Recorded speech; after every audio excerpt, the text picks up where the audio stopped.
Bekukhunjulwa labo labashona edolobheni iMatola eMozambique ngesikhatsi kuhlasela iSADF nga-1981.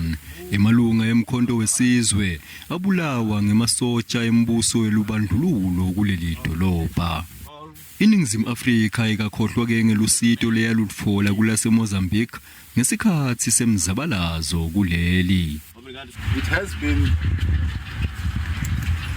our cry and our yearning that these monuments, these graves as well, should be maintained in the manner that shows our appreciation as a nation, the sacrifices that were made by the people who like it. Labasindza ke kulenhlekelele batsi sesifikile sesikhatsi sekuthi kubekwe embili inmfutfuko.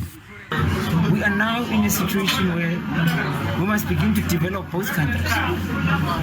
We must develop them economically, we must develop them socially, we must develop them culturally, we must have developed politically. Lamave lamabili lekuyiningizimu Afrika neMozambique anebudlelwane lobuhle kute kuhwebelana kanti enda ngalokusemandleni awo kucinisa lobudlelwane.